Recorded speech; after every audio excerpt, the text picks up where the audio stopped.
Alright, welcome to Bunsen Burner Recordings. We're gonna have a shorter episode, because Black Metal Guy was here and he threw off the balance in the feng cosmos. shui. He does it every time. He was too heavy, and It's my -10 debuff to technicity. I actually my psychic waves interfere with digital technologies around me. That's concerning.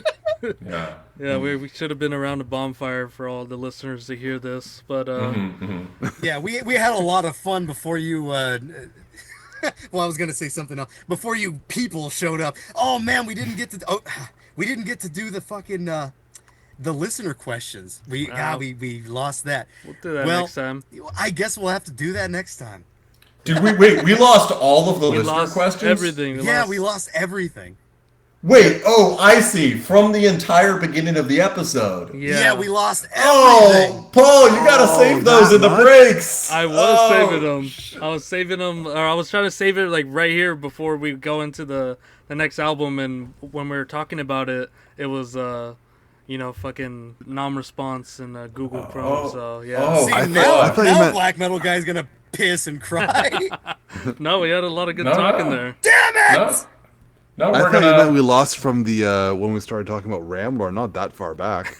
No, because I was trying to shit. save at that point. But Well, that happened to us on the first 2 episodes of this show, where we completely lost episodes. well, hey, maybe this happened to Dawn, and that's why the album's not out. And I gotta write it again. You would have got that if you heard That's all I it. got to say. We did have some fun.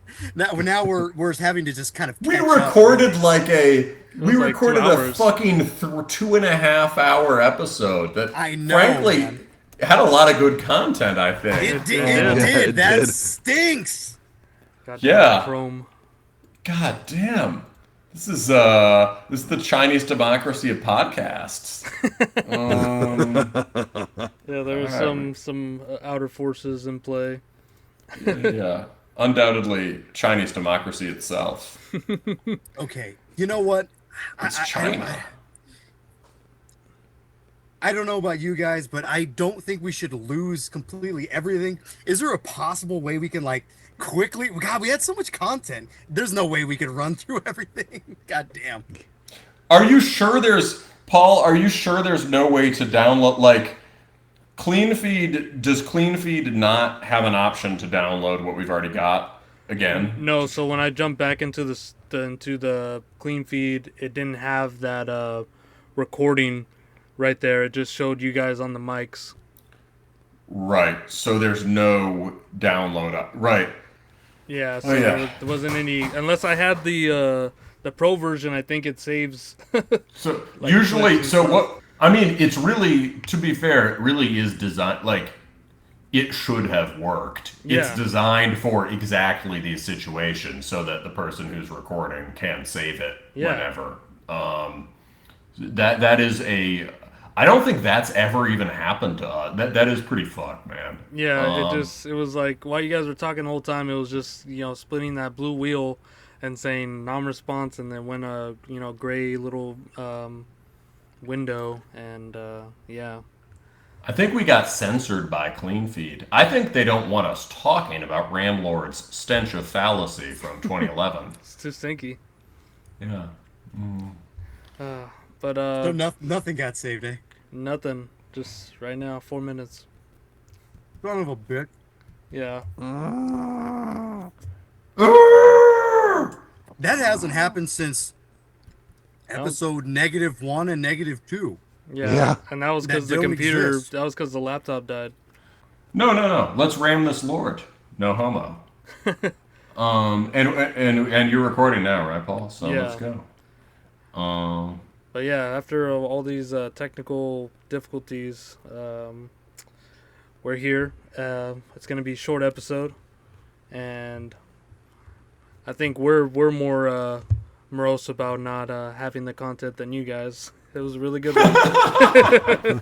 It was a really, really good one. Everyone But there's that's looking at just this going like, oh, thank God it's a 20-minute episode.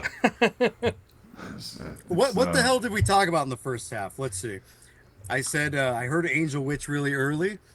We talked about my show. We talked about all the Paul's black the metal show, or and all some kid the. asked me if some kid asked me, or he said 6 set, dude, but I only fucking loaded up a couple toms, so he was lying. He didn't see the show, or I don't know what the fuck he was doing. Yeah, and then we were just talking about a lot of the viewer questions, which really kicked it off. But There's a lot of viewer questions. We talked about. We did some Terminus gossip catch up. oh yeah, Spite Extreme Wing. We did a lot of talk on that. Talked about the new Spite Extreme Wing episode, and we talked about that we did on Terminus, and a little bit about the episode before about Roster Chester and the Anti-Messiah stuff. I said the early Roster Chester stuff was cooler. It sounded like a video game soundtrack. Yes. Nick asked what's the correct way to deal with posers. I said make up a fake band name like Captain Forever and see if they say yes, they've heard of them. And then kill them. Seth Putnam would call us all gay. I would marry Gothic King Cobra, fuck Gothic Metal Maniac, and kill Chris Chan. Yes, we do like Funeral Doom. Check out the band Soul, SOL, from Denmark. Indonesian band, black metal guy. What was that cool band you were telling us? Warcult with a V, WARKVLT. Really cool dudes. We reviewed their record on Terminus. They actually went to the mats promoting us. If you like Panzer Division Marduk but wish it had crushing, epic, immortal chords on it, like Sons of Northern Darkness, Warcult is the band for you. Yeah, Unleashed Axe Age asked what was our favorite solos. I said Homage for Satan. Then I changed my answer to Winterhawk's Free to Live, Native American band that sounds like fucking Rush mixed with Van Halen. It's awesome. That's gonna be the outro. Yes. What the tit else did we talk about here? God, we I can't believe we had actually figured out the meaning of life, and somehow all four of us have forgotten it. I can't believe it. This is just a tribute to the episode. Oh, Black Metal. This is just a tribute to the episode. One of the listeners asked, "What is an unexpected album that we each like?" And probably the most important one was Black Metal Guy likes Lil Wayne. I like Lil Wayne, the Drop 3 mixtape. Oh, and Black Metal Guy played saxophone. That was lore that was unlocked. Yeah. It's Does that seem like a decent enough catch up? I feel like and then there was that movie that you were talking about, the French karate movie. Oh, well, you guys were talking about, you guys know way more about movies than me, but I was just saying Brotherhood of the Wolf is a sick movie if you like werewolves and boobs. There you go. All right, I think we covered one base. We're all caught up now. Check out Ramlord. Yeah, now we're here with Ramlord review. So, yeah, in high school, 10 years ago, I was introduced to this album by me and Dan's friend, Angel. He's in a band, Funeral Smoke, with Dan, and another band, Akamana, with our friend Kyle. And, Senior project band, you. Yep, and Angel was really into, Crust and Doom and, black, just black metal, elitist shit, less Legions and Blasphemy and Profanatica. But then there was this band that kind of combined all of that together, at least with the black metal and Crust and where we were saying earlier, a bit of stoner Doom into the mix. And when I heard this, I really liked it. And as well as bands like Dystopia and Discharge and Hellshock and a bunch of other bands, Amoebix, that was shown at the time, and this album really opened up my horizons to that genre. So it's kind of just a special album for me, especially listening over for 10 years. And this is I don't really hear anyone talking about it, but Black Metal Guy said that this was back on the algo on YouTube, and he heard about it then, and he doesn't like it. It's not droney enough. It's not stench enough. Yeah, well, so this came out at a time, I think probably if you were much more tapped into, the algo picks up on the shit you've watched. So because I probably had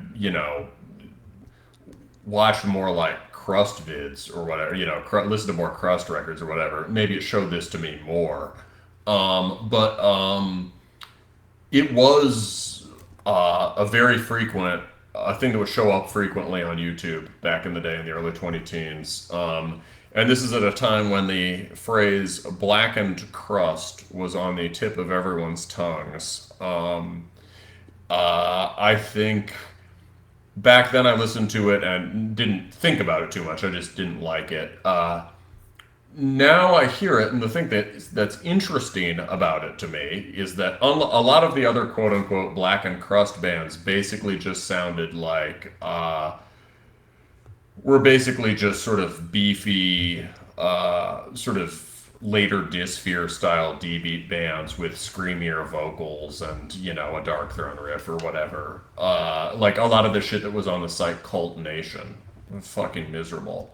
And this band, Ramlord, were at least in touch with some of the nastier side of crust punk. So especially True Stench, right? The record's called Stench of Fallacy. So you can tell that they like the lumbering mid-tempo feel of your Amoebixes and Deviated Instincts, and they're interested in how that matches up to what Hellhammer was doing. And all that. So you can hear that here, which is cool. And the other thing it has, like a lot of those bands, whereas metal, 90s black and death metal has a deliberately narrowed sonic space. It's just this sort of, crushing wall of tremolo and blast beat. This sort of stench stuff has a lot more room for audible bass that, comes from the sort of Killing Joke, Joy Division tradition. You can hear that a lot in Amoebix. The bass is much more important. You can hear sort of clanging, ringing chords and flyaway feedback and overtones and stuff like that in the guitar. More sort of like interplay of the instruments. It's more jammy. And you get suggestions of that here, which is cool. But I feel like what this band misses is that the crust stuff, whether it's the sort of the slow crushing stench stuff or whether it's really properly speaking D-beat, like the stuff in the vein of Discharge, or the Japanese crust bands or Anti-CMX or whatever, those bands, either side of it, mid-tempo or fast, its droning repetition is crucial to the style, and it's something that then you hear again in the black metal bands who are influenced by Discharge and all that. And Ramlord is more like an eclectic grab bag. Each song introduces a bunch of sort of like rote genre exercise riffs that are just sort of signal a particular style and strings them together in different styles, and you get your sort of D-beat riffs, your vaguely black metal riffs, and your doom riffs. I feel like usually the songs are less than the sum of their parts, and I think at this band's heart, they're really a stoner doom band. That's really their like comfortable territory, and they sound best when they embrace that more, like on the last track. Yeah. Fred didn't like it either. Right, Fred? Yeah. No, like anything crust punk has strikes against it right from the get-go with me. It's just not my thing, right? And this one, like every once in a while, would roll into like a Hellhammery kind of swagger, and that was fine. But whenever it would kind of bump back into crustier territory, it would lose me again. The production really reminded me of Ride for Revenge. It was like that really bass heavy, otherwise thin kind of sound. And it never went in that direction that I really wanted it to, because I like Ride for Revenge, and this was not it. But I mean, to be fair to it, like I didn't hate it. It kind of just like glossed over me, and there were parts that caught my attention, and then it kind of lost me again. So I didn't hate it. I wouldn't put it on myself to listen to it, but if it was on, I wouldn't complain. Yeah, That's we- kind of where I Fred- leave it at. Fred, can you explain what don't you like about crust punk in general? Like, I could imagine it, but like, what generally don't you like about it? I I don't even really know. Like it's just it never really grabs me. And every time I've heard a band, especially ones that are mixed in with black metal, allegedly, like I remember hearing one called Iskra, and Oh yeah. that one didn't do much for me either. No. But Iskra is just a crust band, just Isn't- just a DV band. Isn't that Yeah. the RABM like flagship band? oh, I couldn't tell you. Yes, although they make the new black metal, the new RABM makes Iskra seem sort of extremely cult and edgy. Yeah. And Iskra actually share members. Funnily enough, I could do a whole thing. Iskra actually shares members with like much more politically incorrect and serious bands. They share a member with Canada's Allfather at one point, which is a war that's a metal good band. band. Yeah, exactly. Yeah, and also one of them went on to form one of my favorite modern sort of like stench cross bands called Storm of Sedition, which is Oh, that band's all right too. nominally an anarchist band, but so far around the horseshoe that it's really not. A lot of the RABM people don't like it. Yeah, it approaches actual black metal in its worldview. Oh no. It seemed like Yeah. that, you know, even though Ramlord probably and like Iskra and what you would expect from black and punk in this time in 2011, it feels like people kind of didn't care that much about your jokes or what other bands you were in or anything like that. It seemed that sort of thing only seemed to come into fruition maybe in like 2015 or something, where it was like, oh, better watch these guys. So, you know, being an Allfather was cool. As someone who was closer to the punk scene, I can tell you that they always cared about that shit. However, I think it was less of a big deal pre-2015 for sure. And like Ramlord, I mean, nice thing about the Ramlord record is that like the tracks just, you know, like, I mean, obviously I'm not listening to the lyrics, but the song titles just focus on places where crust punk and black metal have some common ground, right? Greed Killer, sure, crush the capitalists. I don't know, you know. God Crusher, sure, crush him. You know, Yeah, sure. Ramlord is Yeah, a sketch. I understand that those bands were always serious, but I mean, they didn't seem to take so seriously maybe either a sense of humor or like a sense of darkness that you know, maybe some of their other like cohort bands were involved with, or you know, who other people were listening to. No, I know what you mean. They weren't as Yeah. self-righteous. Yes, for sure. Right. You had Yeah. you know, back in the day you had a band like Sloppy Seconds. They have like a song called "I Don't Want to Be a Homosexual" and things like that. You know, there's sort of a sense of humor in punk that nowadays it almost seems like doesn't exist. But you know, how do I fucking know? I'm not really paying attention to the punk scene nowadays. There's a lot of different sides of it, let's say. So if even like 15 years ago, a lot of people in the punk scene would not have liked a band called Sloppy Seconds that had a song called "I Don't Want to Be a Homosexual."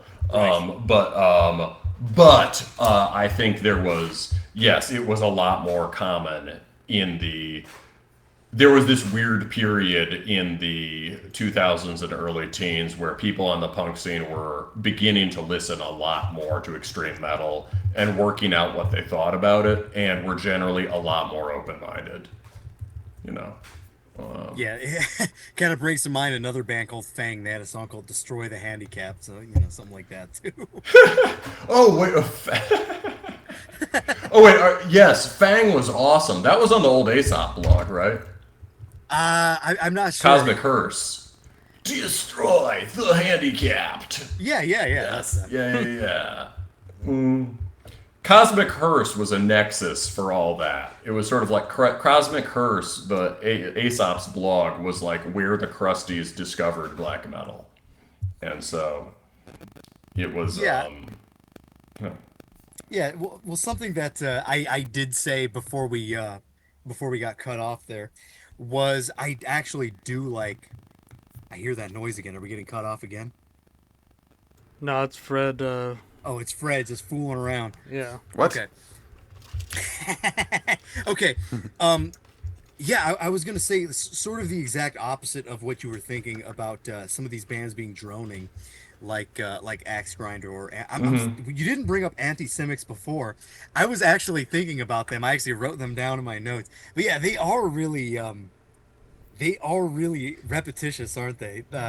What was that Scandinavian Jawbreaker, and then they had that song Brain Cell Battle. That was great. Brain Cell Battle. Yeah, all that fucking Swedish hardcore stuff was really cool. Yeah. But I like Crude SS a lot. yeah, Crude SS was cool too. I appreciate that stuff, but I also appreciate what Ramlord does in their kind of ability to just be eclectic and kind of showcase all the shit that they can do. And it does feel like a sampler. The songs end in abrupt ways. Things sort of just happen out of nowhere. But I kind of dig that. Sometimes if the riff is cool enough, and there are some riffs on here that aren't that cool. Like the only parts on here that I really don't care for are some of the D beat parts, and then also some of the parts that are straight up trying to be black metal. I really couldn't put my finger on what they were doing when they start going into the tremolo parts where it starts to get like really emotional sounding. I don't know if that's like his hero is gone kind of thing, because I know they do stuff like that. Yeah. But it's hard to pinpoint where the black metal stuff is coming from. But there's a ton of these sort of like we were talking about with the Spite Extreme Wing shit. There's a ton of like Western and maybe that's more of the stoner rock shit. Yeah, the blues like influence riffs and shit. Yeah, I guess also maybe the last thing I'll say is this band doesn't. What I like about them too, as opposed to maybe other crust bands that, again, like I don't know a whole lot about this crap, but they don't seem to be minimalists at all. They seem to keep adding on to things that that probably should have ended, and I kind of like that. I kind of like that they keep going with a lot of riffs. And it is relatively melodic. It sort of reminded me of a band that's like related to Dystopia called Skaven or Skaven. Yeah. Whoa! Dude, Dan, I just got cucked by Dan. Mercilessly cucked. I was going to mention Skaven. Yeah, they sort of Yeah. remind me of them, and I don't think this is a bad record at all. I'll get more into that later, but go ahead, Black Metal. Dude, you fucking did your homework. Yeah, but yeah, I was gonna say in parts this reminds me of Skaven. I just wish it sounded more like Skaven, who really have the droning repetition thing. Oh man, But, I'm looking at their metal archives. It says Skaven, a race of rat-like humanoids in the famous fantasy RPG miniature war game Warhammer. That is true, and also a crust band. Does Skaven not have a metal arc? No, they do, have. Yeah, no, they do. It's, Skaven is a band that did like the Flowers of Flesh and Blood track or whatever. Has a very extremely primitive, just kind of like brooding arpeggio riff, almost like an old screamo song or something. And that's basically the basis for the song for 7 minutes, right? It builds to a kind of like huge climax. But they take these very simple, very almost like you're first learning how to play these riffs. Skaven take that and commit to it extremely hard. Whereas I feel like Ramlord will play one of those riffs sort of as a toss-off, and it will just sound like they're just trying to figure out how to play the riffs. So Yeah, that's what I kind of like about it, though. I But- do like that they kind of just, it's just kind of there. I feel like the crust idea or the kind of like stench idea of keep going and going and going. You know, there's plenty of bands that do that, and that's kind of the formula. But I like that Ramlord doesn't do that, and they kind of just keep their ideas flowing and Yeah. kind of move it in a way that isn't supposed to be musically correct in their genre. But I don't know. It's not boring to me. This album, usually something like this would make me angry. But this doesn't, for whatever reason. This keeps my attention. You know, it has sort of the background of crust punk and things like that. The vocals, the tones, but it feels like more of a metal band as far as like experimentation with structure to me. Yeah, and I think it's funny because like Fred doesn't like it because it's like he just doesn't like crust, but you don't like it because you like crust, you know? Yes, yes. And like- I like it's it because like, I don't know anything about crust. Yeah, I it's like- see what Yeah, I it's see like, what. You, oh, go ahead. sorry, go, Paul. I was gonna say it's like it's not crust enough, but it's like too crusty. I see what you mean. They're doing crust with a kind of riff salad approach that appeals a lot more to people who found to like metal guys who find crust boring because it has two riffs. Yeah. Yes. And we, you know, to be fair, like, yes, crust does have two riffs. Or like the songs are built on two riffs usually. I think Sea of Deprivation might be a reference point here too. Yeah, there's like the whole dystopia like web of bands like that and shit too that are like a big reference point. Like this band opened up a lot of that. Like even like Asunder and shit. I think they're like a funeral doom band too, but they kind of like tickle that fancy too. Asunder is awesome. Yeah. Yes. And Asunder is definitely, I would say you could think of Asunder as a Stench band. Yeah. It's just like the most epic side of Stench, really cranked up to 11. I was like, when we did that enormous funeral doom discussion that we now has been disappeared, I was going to mention them. But also, Asunder apparently shares a member with Skaven, so there you go. And with all that said, should we get into a sample and then get more into it? Yeah. All right. I think we'll just go in like order. So I picked the first song just to start it off. It's gonna be "Wolves of Isolation," and we'll be right back.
All right, we're back from listening to the first track, and Fred, That sucked.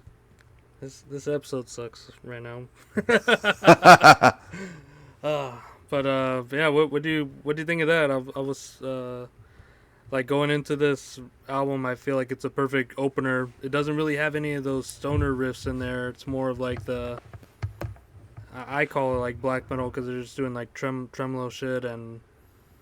I actually feel like it's lacking power, to be honest. Like it feels like it's not driving enough, and it's not as forceful as it could be. So it didn't really catch me that much. Like for something that's supposed to be a mixture of black metal and crust, I would expect something much more explosive and more violent, and that's not really what I'm getting out of it. But no, that's me. The more black metal tremolo parts, yeah, actually were kind of shuffling mid-tempo. You know, what I will say is it's ahead of its time in that, like, this sounds like a bad version of the NSBM that's popular now. Right? The end of it is these kinds of, like, sort of emo chords that are being played with this shuffling mid-tempo beat. These guys are getting them directly from emo, right? Whereas, like, you know, everyone else is getting them from ripping off Anti-Messiah. Yeah. But, like, it has this kind of, like, black metal, but it's really chorded like emo thing that is very, very popular now with the sort of jangling mid-tempo. I think it sort of faints kind of at DSBM because of that. And I think I had to be much more interested in a version of this record that committed to the DSBM aspect and was also more just doomy and crushing. Yeah. You know? But yeah, the kind of like shuffling sensitive guy chord thing I couldn't really get into. Yeah, maybe that's why I was having such a hard time like distinguishing what their supposed black metal tremolo parts were. Maybe because you said it's coming straight from screamo or emo or something. Yeah, I couldn't distinguish where the fuck that was coming from.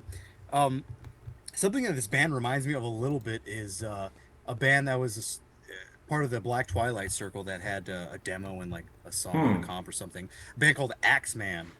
Well, obviously, you know, Amoebix, Axeman. Oh, yeah, that was their Amoebix tribute. Yeah.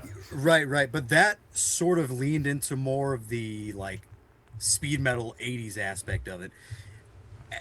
And I feel like they do that later on in some different songs. But with this one, it's sort of hard to distinguish certain things. And I guess maybe that part that's like, do-do-do, do-do-do, that kind of reminds me of something like Impetigo would do. They kind of just did these strange, like, chord variations of I guess interesting ways to get out of a riff or into riff or something like that.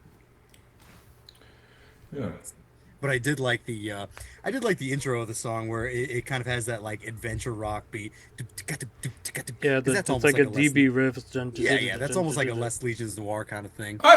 Adventure rock is a nice genre tag. I like that. Yes, I did like the intro best of all those things. And the intro sounds like it could be on like a Black Twilight or Makuhito record, right? It has that. I can hear the Ennio Morricone thing you guys were talking about. Yeah, maybe even an early Sabbath thing like Mayan Seal. You know, you sort of still do have a lot of the 80s influence here. I feel like even with the tremolo parts, it kind of mixes well enough to the point where I'm not like totally thrown off or turned off by some of the transition changes here. Yeah, and I think the drumming here is like really not keeping like the same, you know, it's not part of a genre that's like named after the drum beat, you know, D beat. It's just taking influence from that. So there's like, you know, doing D beat in there, and then he has like this kind of like double snare kind of do da da do da da do da da. And that, especially on the last riff, you can hear the bass really tie in with that rhythm. It's like do do do do do do do do. and I think that there's a lot of places where that syncopates really well, and like the guitar is kind of doing more of a, I guess like a trem sort of voicing over it, or rhythm, so that can kind of stand on its own, while the vocals are just kind of being screamed at in a distinct pattern. And I think why this doesn't feel so like powerful and what you would expect with this sort of collision is because these guys are kind of like DSBM, or at least like dystopia type lyrics in here, so it's like very weak and defeated type shit, which kind of lends itself to being akin to like DSBM too. Oh, that's a death metal guy argument. Yeah, he'll be like, it sounds weak and defeated because that's the point. And I'll be like, no, but couldn't it do that while also sounding cool and powerful? But okay, I sort of hear, I sort of hear that. I guess I would then like more immersion in the jangling atmospheric stuff. Yeah. The maybe the problem is that they're pretending to be an aggressive crust grind or black metal band. Yeah. And like, if you just took those kind of crestfallen black emo riffs with the sort of changing up drums, and you took the Ennio Morricone parts and maybe some of the Stoner Doom parts, then you would have a band that was like a kind of really sort of sad, disoriented American version of DSBM. Yeah, because Yeah. this album, like, if you're listening to the full thing, it goes with this intro track, and it goes into 3 like songs that are within like 2 minutes, and they're all just like really fast power violence kind of tracks with D beats in them as well. Just 30 seconds. They got the samples in there, and then it goes into another track which is more akin to this style, which they continue with in later in their discography. They kind of drop all like that power violence and stuff, and more go further into like that DV black metal with those stoner doom riffs, and as well as like the clean like dystopia parts. Like what comes to mind, even though it's played on a bass, is like Stressbill's character. Those kind of like intros. I don't know dystopia well enough. Yeah. It's off of Human Equals Garbage, like the intro of the album. But yeah, I think like those suites of like power violence kind of DB tracks kind of throw this album off, because I feel like if it was maybe like a EP of just like the first, 5th, 7th, and 9th track, it would probably be a lot stronger of a focus, and I think more metal people would lean more into that rather than this kind of like catch-all of like their influences, which is like the power violence and grind and stuff like that. Yeah, I could see that. If we're short into an EP of just the best songs on here, I think I'd be much more inclined towards it. Yeah, and I think the like drumming wise, I think I said it during it. I was like, the way it was recorded, it sounds like some guy in the third world country like playing on like chop suey on some drum, like milk jugs and shit, which I really like. And then the cymbals are like little like metal blades in like a like a chop shop or something. Why did you leave the keys up on the table? Because he wanted to, dude. There was delay, but it was there. I like it. But yeah, yeah, that was that track. And Dan, did you say your piece on it? Pretty much. I guess I would just follow up on you. I like the drums too. I think it has. I think it kind of has a perfect sound for what this whole fucking album is doing. Yeah. Although like those A beats and D beats, those sound pretty much perfect to me. The 8 beats. The A beats, that's right. Yeah, the guy that showed us this record, yeah, his name's Angel, so he does a particular beat all the time, and we called it the A beat. The angel beat. What is it? It's not the tuka tuka tuka. It's the one that goes tuka tuka tuka. It's like a really slow skank beat. Yeah, that's like a fucking gore grind beat, Yeah. or like a mince beat, or That is a mince type of beat. Yeah. right. You can do a D beat that works like that. It's like the slowed halftime coffins D beat, right? Yeah. Right. You know. Or like Winter and shit too. Yeah, I yeah. think that's maybe where some of that stuff is coming from too. I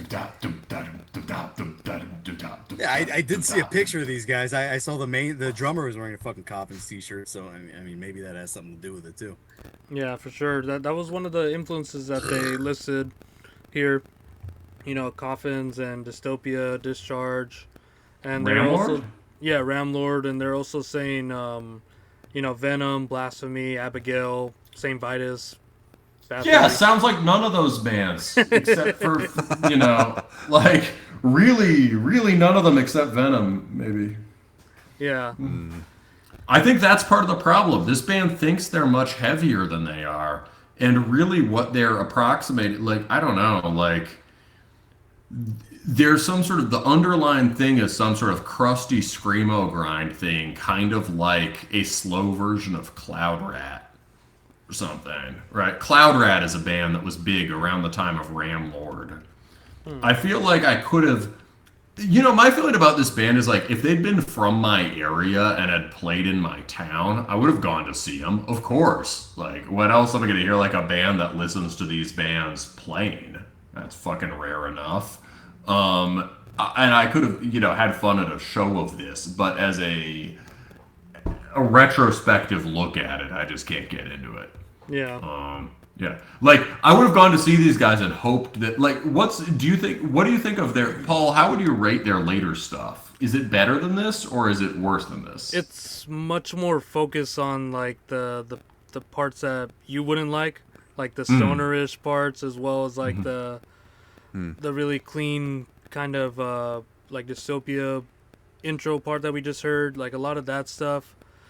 But it does lean into more repetition, like the Total Doom track. So yeah, it's like I'm not sure how you would feel about it, actually. I like it. I'm actually curious, because maybe it's more, because that, like, even if it's not 100% my thing, it sounds at least more coherent to me. Yeah, because I like the latest release, probably the best, the split with Sea of Bones. It's a 9-minute, almost 10-minute, like just Doom fucking track, kind of like Total Doom. One of these guys is apparently now in a band called Facade, F-A-S-A-D, that I actually really like. Oh, okay. Yeah, I was checking them out on Bandcamp earlier, actually, because they have a band called like Self Love and Facade, Leather Chalice too. So I was doing a little digging, but Ramlord is one that shines a little bit more for me. But they may be leaning more into the other genres that they're going into rather than, you know, this kind of stonerish shit. But with that being said, you want to get into the next track? Is it my turn? I think it's actually Dan, and then it'll be you. So the next track is going to be First Breath, Last Breath, the fifth track. My computer screen went black, so I was just kind of flexing to myself. Now you're good.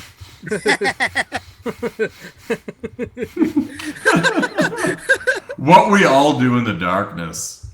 Flex. Flex to ourselves. We're flex, but all right. Okay. What the hell is the next track? What did I pick? Breath, Breath. Yeah, let's see what I can say about this here. Because right. We'll be right back. Okay.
All right, we're back, and Fred's not happy.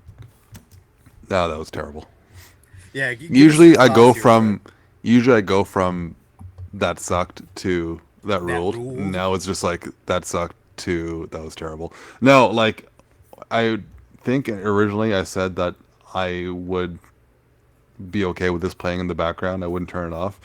You know, after rehearing the song, I don't think that's necessarily true. I probably would turn this off. It didn't flow for me. Like the beginning part sounded kind of like French mournful black metal, like Celestial or Mortifera, but just not done well. And then I kind of went into a Dead Blue Sky sort of thing, and just the vocals are just not there, man. Like it's you know what, guys? No, that's it. I can't do this. I can't deal with this. I'm out, guys. Right, Fred. right. That's it. I'm out. No, wait, Bye. Fred. Fred. What? Bye. Okay, well, I guess we have totally scared off Fred here, or pissed him off so much that he had to go to bed. Yeah, this is worse than the lullaby. I didn't leave though. Yeah, so when we were playing that song, I guess Black Metal Guy was playing it before us, and he didn't know it, and he randomly shouted out "gay," and we didn't know why, and then Now we listened did. to we listened to the song again, and it sort of got to that part where the bass is going down, down, down, Down, down, down, down. yeah, which was a part that I thought was cool. Yeah. And then again, the Black Metal Guy lets us know where it was gay, and again he yelled out "gay." So, and besides that, we'll get to why that's gay. I did actually like that part. I thought it was, you know, it does come out of nowhere, but I thought it was pretty interesting with you know, the rest of the riffs that come before it.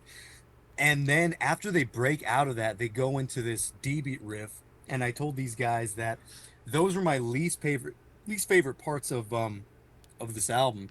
It feels like they kind of just shove those D-beat parts in because they felt they have to, and there's no real inflection. There's no real there's just no reason to have those D beats. Those parts are not good. I just saw them as like a necessary step to get back to that opening riff because it was like you go from that They, slow part. no. They could have been. Sorry to cut you off. They could have been, but they just kind of don't do anything with it. They just do what's Yeah, it's expected like of a, them. it's like It a, seems like. yeah, it's like just being used as a tool because I feel like it was going, from the slow part building up to the DB, which is a double time of that, and then they go into the blasting riff, which is the double time of even the D beat.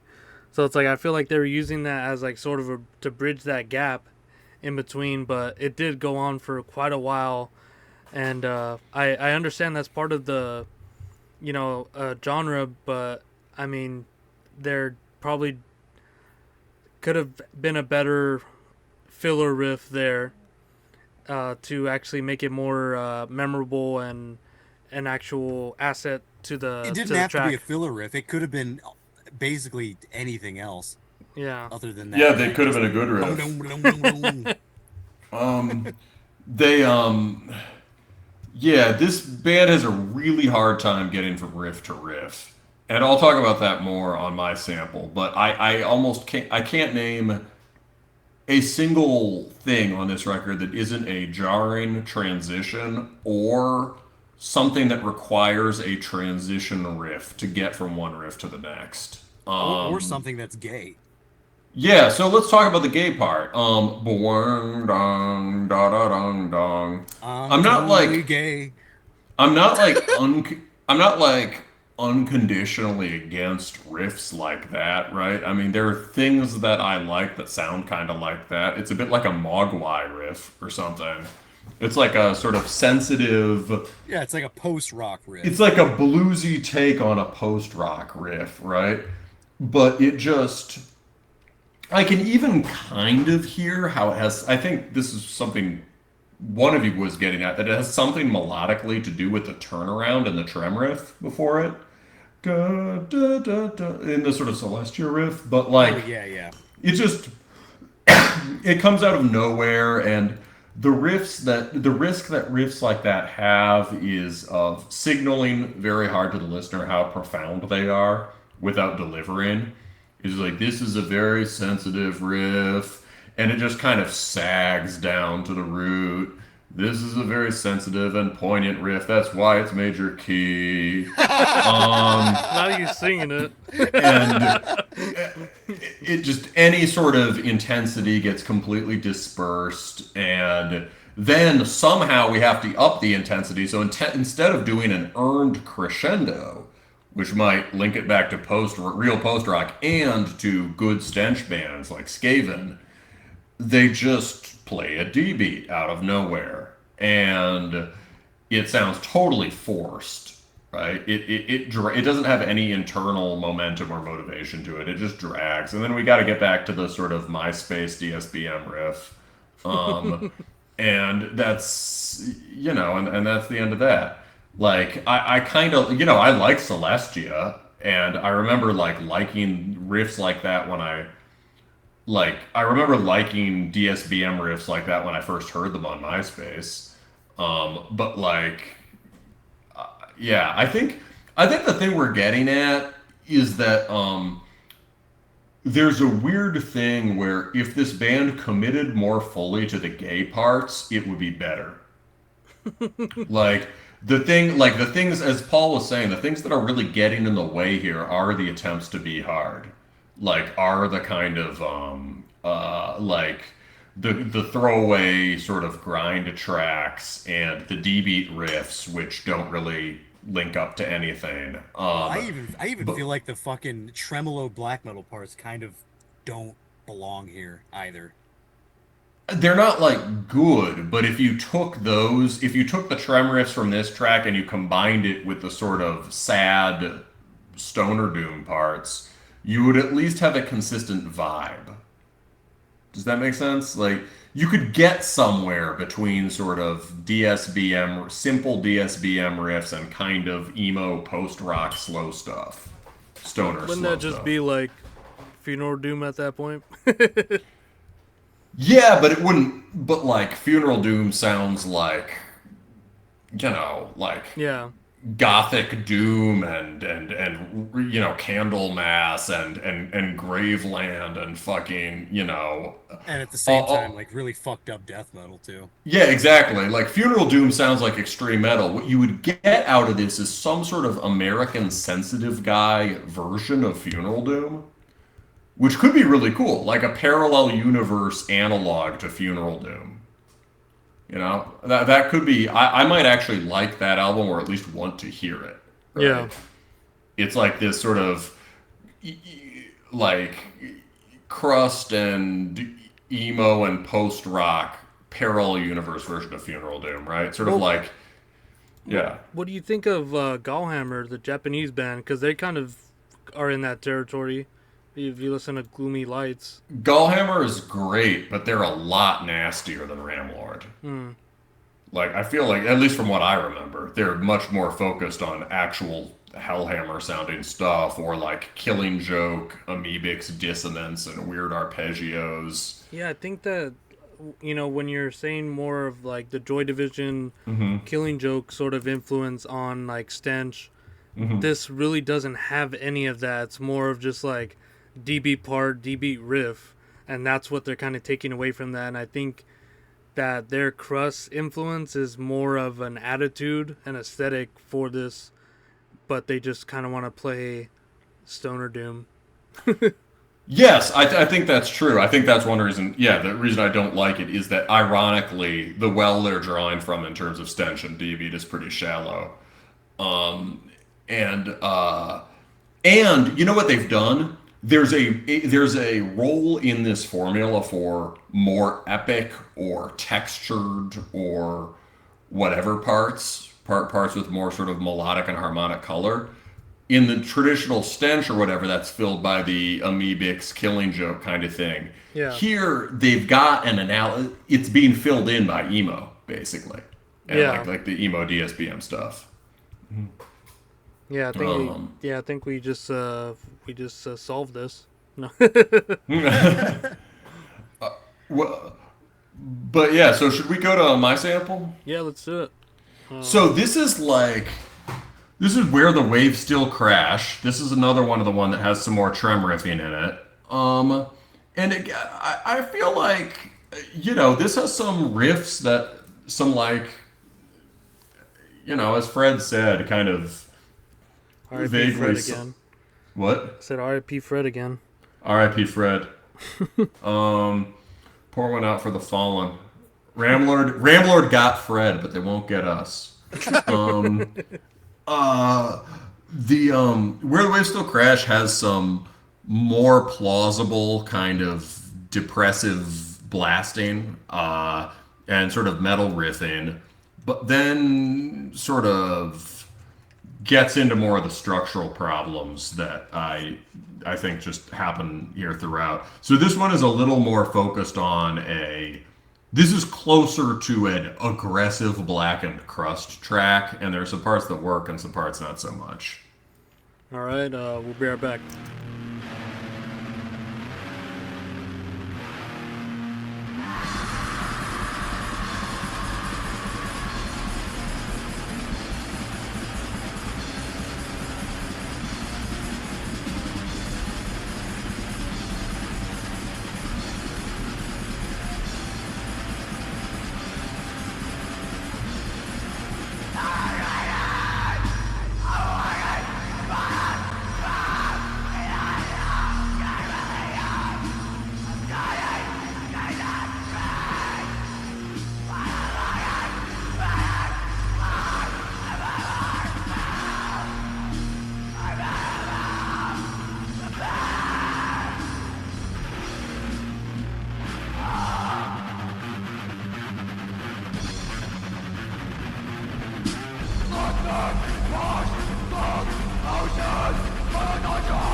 right, we're back. They left off on the Motorhead riff there. Yep. May as well. And they started off with the most black metal part of this album. Yeah, that first. I mean, Yeah, that was a cool riff. Now I'm really kind of understanding where this is lacking in sort of transition and like style, because you get a riff like that, which is a very cool riff, and you end the song with like 2 or 3 really lackluster kind of D-beat things that I don't know, just didn't need to be there. And I think they kind of go into a stoner rock thing that also didn't need to be there.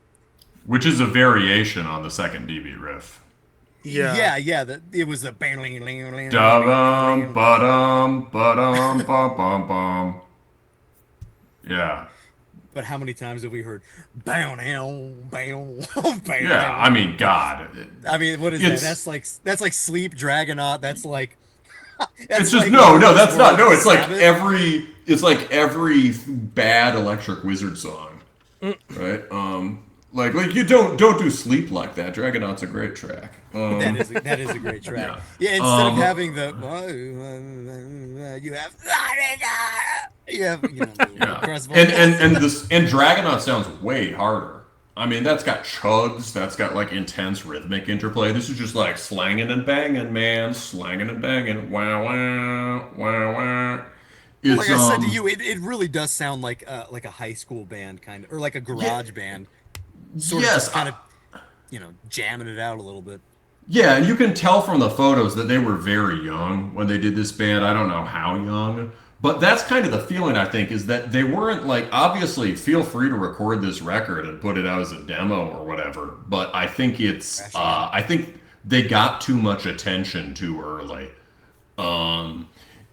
And yeah, so that first riff is awesome. I think we were all sort of comparing it to LLN. It has some unexpected dissonance in it, even kind of a weird asymmetric shape that's, you could even say, kind of ahead of its time. It doesn't really turn around in the way you would expect. No. And then, it goes immediately into the melodeath or melodic metalcore variation on it, which is just the At the Gates riff. which is the most unimaginative version of that possible, but we all like riffs like that. It's a fun riff. I mean, that reminded me of fucking Beyond Creation, one of their riffs. Yeah, which is a pretty poppy death metal band, anyways. So between those two riffs, I'm like, okay, maybe this is going somewhere. And that second riff with they're just like the only thing they're doing is going up to the fifth or whatever. That has like a reptile-brained stenchcore simplicity that I can dig, right? Skaven does shit like that, and I could be like, okay, we're just gonna play the intervals that sound cool. That's fine. And then it just stops, and then nothing, and then they start the D-beat riff, which in itself is fine. But again, as with the last track, as with Dan's sample, just kind of lurches out of nowhere. It's a decent D-beat riff, and then they just do a staggered transition and then start a second D-beat riff that works exactly the same way, except now it's like kind of it's a horrible sort of filler Motorhead Venom riff. Yeah, that belongs in a black and roll album. It sort of doesn't belong on a sludgy stenchcore. Well, it's supposed to be album. There were riffs like that on crust records back then. That's what we call, like, what on Terminus we call arena crust or whatever. Like, it sounds like a fucking it's like a bad version of one of the Dysphere riffs on what's the big sort of banger fun Dysphere record with like Live the Storm. It's like a Live the Storm riff kind of. But also just, I mean, there were always more bluesy riffs in D-Beat and crust, so, but it's, Venom and shit was all, and Motorhead were always influences there, right? But it's just the thing that really strikes me as extremely bad about it is that the skill in DB is you hurtle from one of those riffs to the next, right? You don't stop. You don't have a fucking transition riff. And they have set purposes, right? You play that first riff, and then it's supposed to release into something that's a little more like a chorus, or that's a sort of tension building riff. Instead, they just do this awkward transition, and then they're in another riff that sounds like a verse riff, or maybe like a chorus riff, but for if a different riff had come before. There's just no connection. And then they take it and they turn it into a shitty cock rock stoner doom riff that all of us have accidentally banged out in the practice room and then felt bad about. Right? It's there was no self censorship here. That's for sure. They really created, and it sort of. And then we go back into the arbitrary crust stuff. It just doesn't it doesn't really hang together for me. Yeah, from Totally fair. what you're saying, I'm not sure what exactly leads this music, because it is in a sort of like all over the place kind of like riff salad thing, but I don't necessarily hear the riffs going one to another, progressing or developing in any sort of way that isn't like in a primitive way where they kind of just slow down the DB for that sludge part. But it seems more like they're caring about structure, but they just don't have, or they're just not going for it. They're having to piece things together with transitions to get to every single point, instead of I guess cutting the fat off and just being what they will become later in their sography, where they cut out all the DB parts, or at least do them in a more like not out of nowhere kind of place. It like arrives there, rather than just being like, oh nope, we need a DB part here. All right, this is the song. This is why we wrote the song. Put the sludge part in there. And then we got to go out and remind everyone that we're black metal and DB'd and blast, out of it. So, Yeah, that's a good point. It almost seems like they are trying to remind you everything that they are. Yes, Shoving all these things together. And that is very typical of the blackened crust moment. It's all about genre and scene signifiers. It's how do you make the aesthetic gesture, and position yourself right. yeah. It's all it was extremely superficial, but there were good bands at the time who did things that could sort of be described that way. I mean, these guys, one of these guys had a band. He had a band called Leather Chalice or whatever. Yeah, they did a split with Human Bodies, who are an incredible band, really good, but much more of the tradition. You can hear it as coming from the sort of Klaxon Records and fucking Tour de Garde stuff, and more just like stomping hardcore like Hoax.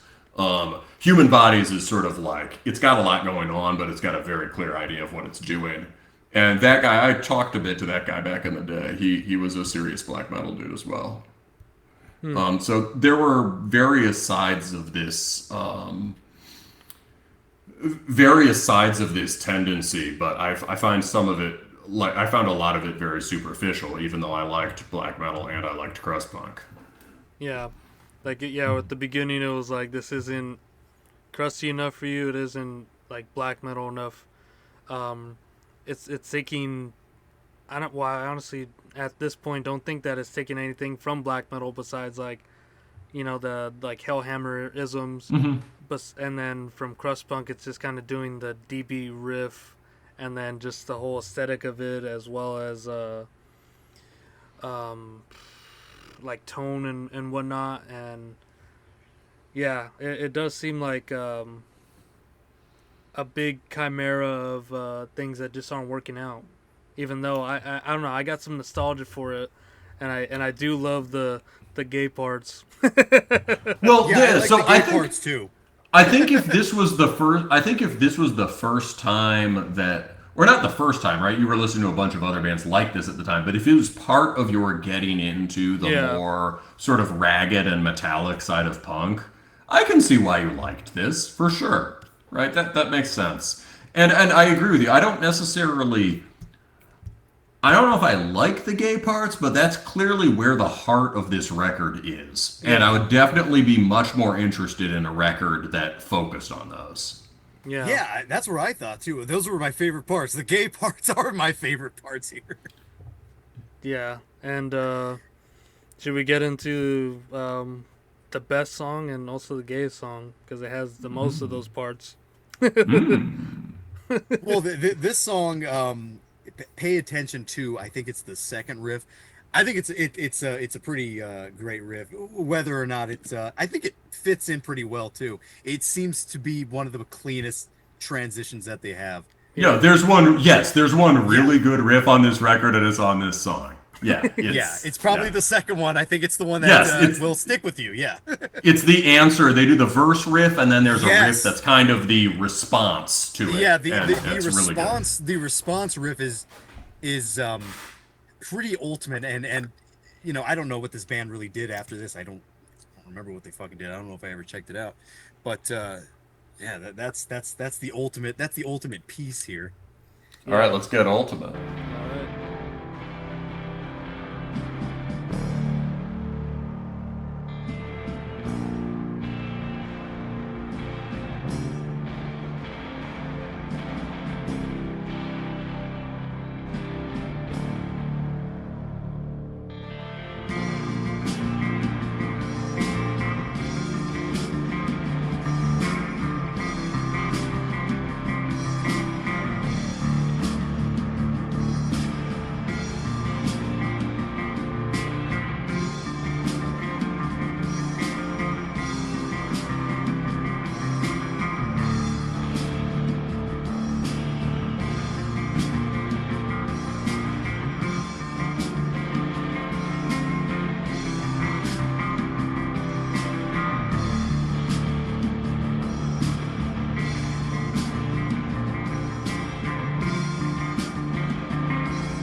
Oh, it's finally over, guys.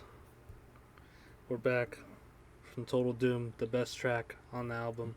What'd you think of that outro? I mean, I guess the outro was. Did it blue ball you? Yeah, it felt exactly like that. It felt like a stiletto getting shoved into my balls. It was CBT. yeah. But without the stiletto, you know. It's like, yeah, It just was. a crusty guy doing it. Yeah, get some fucking stinky unbuckled boot to yeah, your nuts. just- Stinky ass boot, yeah. Yeah, the outro was pretty major blue balls. I guess you could argue that it fits the sort of desperate and depressive side of the record, right? If they just committed to that, then the outro might make sense. It does feel though it does feel in line with the rest of the record though, in that they clearly did not know how to end the song. I kept like I can explain it as, oh, it has this deliberate anticlimax, but come on, you could at least play the big riff again. But the big riff, I mean, most of that song is great, and it honestly sounds like the same band but a different album, right? If they took that song as the blueprint and wrote a record, it would be pretty cool. Yeah. So yeah, that main riff is basically a variation on the Children of the Grave riff from Sabbath, but you know, it's also in a ton of black metal songs, right? It's in the Enslaved song on one or two Enslaved songs on Hordane's Land. Yeah, it's gonna be on like Immortal and Bathory too. Oh.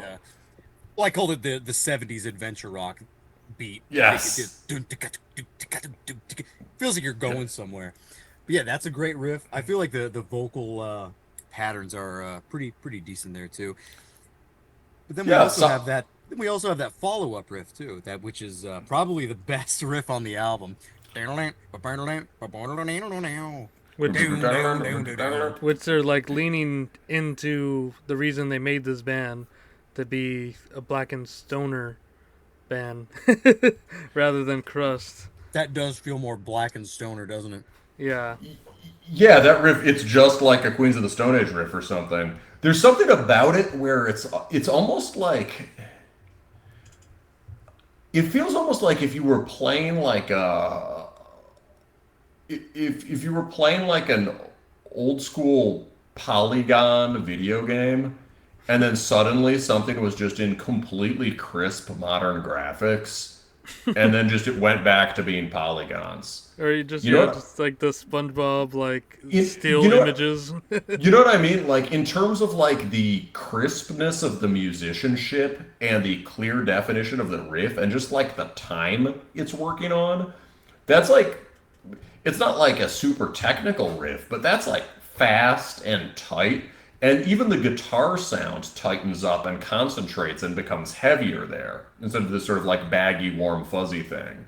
That's like the guitar riff almost, I don't know if it's different, but it sounds almost like a completely different thing than the rest of the songs on this album. The rest of them feel, like we said, eclectic and just kind of shoved together, copy paste or whatever. Mm-hmm. This one is the one that feels most like a actual full punk song, basically. And I just think it's terrific. Yeah, intro ripped right out from yeah, even the black metal parts here are pretty awesome. It works. I like the black. It needs to do here. And the sort of the fumbling aspect of the black metal things works because it follows this long sort of miserable stench buildup, and then because they spend so much time on the lumbering sort of more the 6/8 doom sludge stoner stuff. The fact that the blasting doesn't feel that fast or whatever, that's okay, right? It's still it's still an escalation in a way. But yeah, I think this one is good. Does their later stuff sound more like this? They don't quite hit this peak ever again. But oh God. Yeah, but it does trim a lot of the fat from like the samples that we didn't play, and as well as like polishing the transitions into different sections. But yeah, this is just lightning in a bottle. Like I don't know what they were on, but yeah, they just never got back on it. Well, I feel like even with that one major riff that we all like, I feel like that would be hard for any band to incorporate into a song at all. I feel like who would even think to do something like that? Like what exactly is that? Black metal guy said it sounded like a Mastodon riff. I said that's too good to be a Mastodon riff. It's sort of its own entity, and I think yeah, maybe it is just kind of a one-off thing that they just happen to have that one riff. It's inspired. Yeah, Yeah. You can only find where, that where like a lot in, of other things may not be. you can only No. find that in like sludge and like stoner metal. Mm-hmm.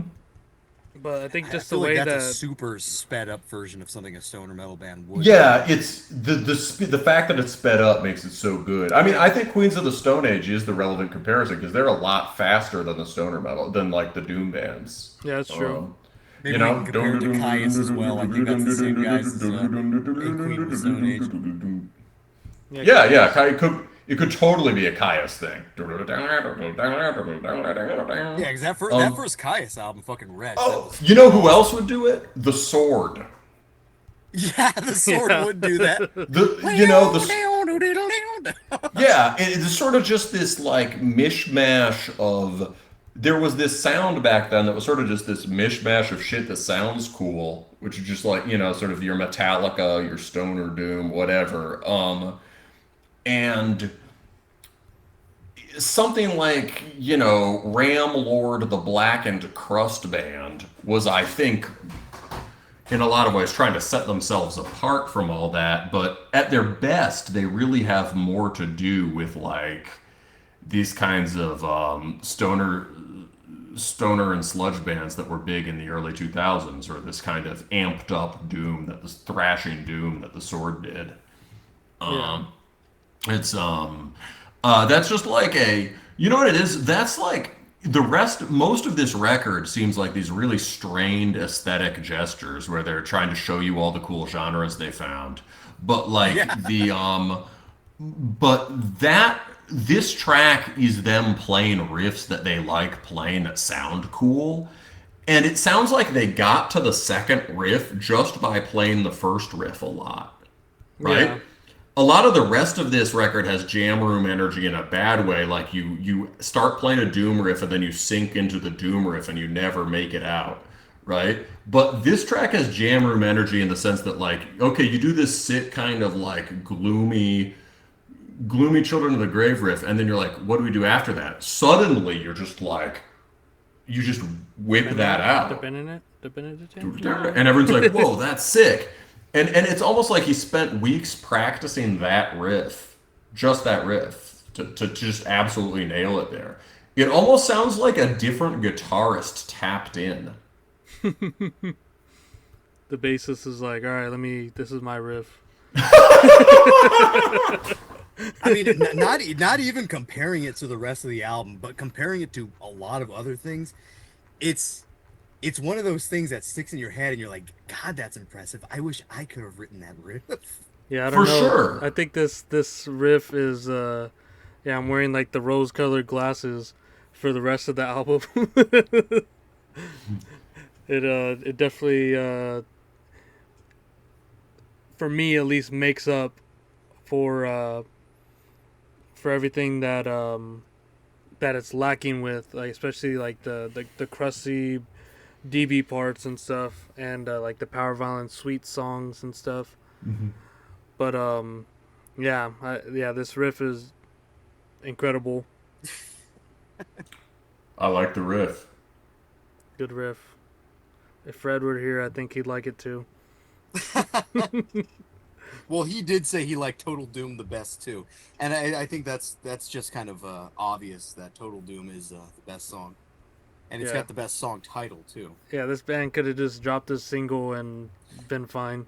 Exactly. This song was always this band to me. I remember that they had stuff, and I really didn't hate this album. I thought it was. For the most part, I kept my attention.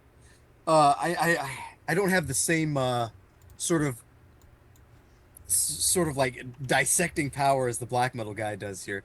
He seemed to really rip into this one, but but that's okay. I think it's okay that we have bad reviews, especially from a guest. I think that's all right. I gotta bring it's on brand, right? Um, Yeah. It just yeah, needs to happen every once in a while on your show, on our show. yeah. It's necessary thing. You may not want it. The guy who picks the album may not want it, but it does happen. Paul, remember, I had two albums that were shit on, so you're still ahead. Yeah. I mean, yeah. I think I mean, that's part of the authenticity of it. It has to be this. I Exactly. mean, You have to be I like. truthful. You guys have a cool like the death metal guy and I will sort of plan out episodes, and sometimes one of us brings on one thing that they're genuinely surprised the other guy doesn't like, or Yeah. whatever. Although that happens less over time because we communicate more about it now and could predict better. Sometimes somebody brings on something the other guy doesn't like, but like we do generally plan the episodes to some degree, right? So it might be like we know ahead of time somebody's not a fan of the record or might not be. But I like that you guys have this, sort of like weekly round robin thing where you just have to deal. Everyone else someone picks the record, everyone else just kind of has to deal. Yeah, we got the captive audience. Yeah, you Yeah. deal, and it hasn't been very often that our albums are unanimously disliked, but it does happen every once in a while. Not too often, but that's just the way it is sometimes. I think for Paul's first episode, I didn't really give that much of a shit for the album. I mean, I just you have to be honest sometimes. Yeah. Oh Hi, I'm my a god. retard. I accidentally dropped. Oh, you're good. I'm here. Did he do it again? No, he's there. Oh, there you I'm are. back. Okay. You said I'm a retard. I dropped out. I'm here. I thought you dropped out twice. No, you're All good. right. Okay. Well, yeah, I think I said my piece about this album and some of the unanimous dislikings of some of our picks here. So, Um, you want to get into some final thoughts about it? I mean, just close this. We could just mercy kill this episode. this nightmare. It was Episode 54. Oh god. it would have been so much better with the 3 hours tagged onto Yeah. it. Well, we wouldn't have been like frantic. Yeah. You know what that was? That was our sacrifice to the gods. Yeah, That really the was. Ramlord. Right? We, the real ones, will remember that conversation because we did have fun. And then unfortunately, we just had to shit on this album. But that's just how it goes, I guess. But yeah, Dan, you want to give your thoughts? I'll go, and then Black Metal Guy. Well, I feel like I sort of did give my thoughts. What else can I say here? I think I this doesn't have anything to do with the album really. I think it sort of just reminded me of something else. I was gonna ask the black metal guy. Do you like the band Lightning Bolt at all? That bass and drum band, that Yeah. like hipster band. Yeah, they're pretty cool, right? Yeah, Lightning Bolt's fucking awesome. Yeah, that's like hipster music, but for total spaz freaks. Yeah, those guys are like, I mean, that's like sort of the apex of hipster music, right? But they were Yeah, man, they are. they were part of the Load Records scene from Providence, and so they're not that far from. They're related to a bunch of other very kind of extreme noise rock bands that I think even to some more like like maybe I'm wrong about this, but like white belt screamo grind stuff even. But like yeah, Lightning Bolt is essentially just a psychedelic grindcore band. And yeah, they're awesome. I liked that stuff. I liked that even before I got really into metal. Yeah, it's Yeah, I was into that probably over 10 years ago, like 15 years or something. But yeah, I can't really think of a genre that those guys fit into, even when it comes to like punk stuff. I mean, you said it sort of doesn't, right? It's kind of its own thing. Well, what did you call it? Psychedelic grindcore? Yeah, I think you could call it noise rock, but it's Yeah, faster than. I think that's basically what they consider themselves, don't Yeah, they? Like noise rock. it's an objective description. It's rock that's really fucking noisy. But like I think you could say also it's psychedelic grindcore. Like they're blast driven songs, but they're extremely spazzy, kind of technical blast driven songs, and the mood is obviously very different from Napalm Death or whatever, right? It's this kind of like euphoric, squiggly psychedelia. Yeah, it still does rock though. It's kind of interesting. Yeah, it depends on their so their early what Lightning Bolt record do you like? The one that I like the most, it had the song Dracula Mountain on it. Let's see. Okay, yeah. So That would be the let's see, 2003 album. I think it's called let's see, Assassins. Wonderful Rainbow Well, or Hyper Magic uh, Mountain? I think it's Hyper Magic Mountain.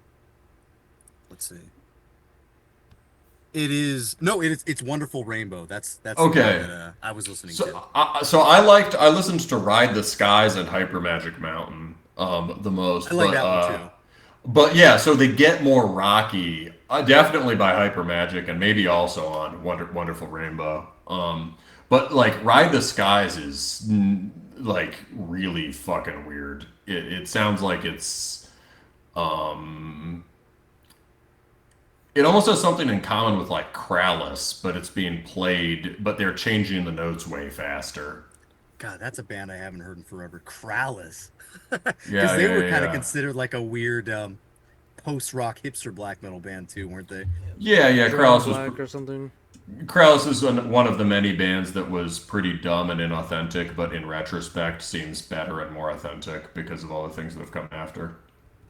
For whatever reason, when I hear the name Krallis, I also think of some band called Behold the Octopus. Do you remember what that is? Yeah, they just shared members. Yeah, Oh, okay. It did have something to do with the other band. yeah, yeah, Okay, yeah. maybe that's why I was thinking that. Okay, sorry, Paul. Anyways, I But guess Behold the my Arctopus sounds like a Lightning Bolt song title, right? yeah, that's sort of what I bring up Lightning Bolt, you bring up Krallis, and then oh, Behold the Octopus. I guess it all sort of it all comes to mind in the same zone. Yeah, but yeah, the last thing I could say about Ramlord here.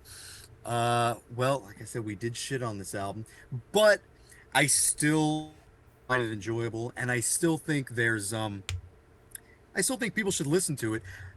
As far as like Black and Crust goes, I don't know a whole lot about it. I heard God, what was that commie band we were talking about earlier? Iskra. Iskra. Yeah. Stuff like that. I always associated Black Crust to sound like some sort of mainstream melodic death metal, but not as authentic. And this sort of does, I don't know, something else where a lot of the parts are kind of hard to identify. And it does have some pretty interesting shit going on, and especially that last song.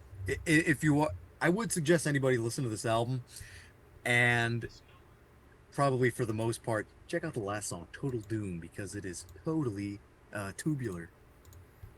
Yeah. And that'll be my last words for that. Yeah, I think I'll say about this.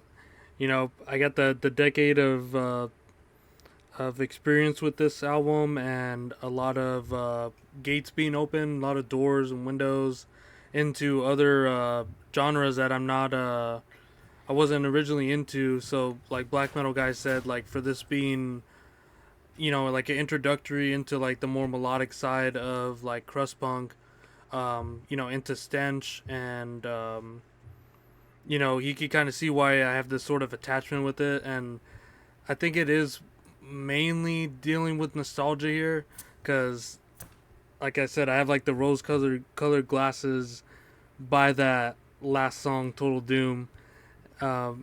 In By one particular, riff. yeah, that riff, and it sounds like a completely different band. Like that was like an actual song rather than the rest of the album that was like riffs that weren't particularly like standouts, but it was like, this is what I got, and we're going to piece these songs together and try to make it through. And it definitely shows, like, it the rest of the album pales in comparison to this last song. And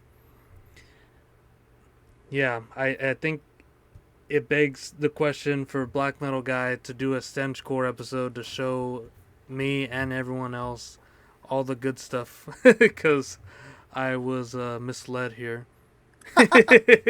All right, guys, we're gonna stink.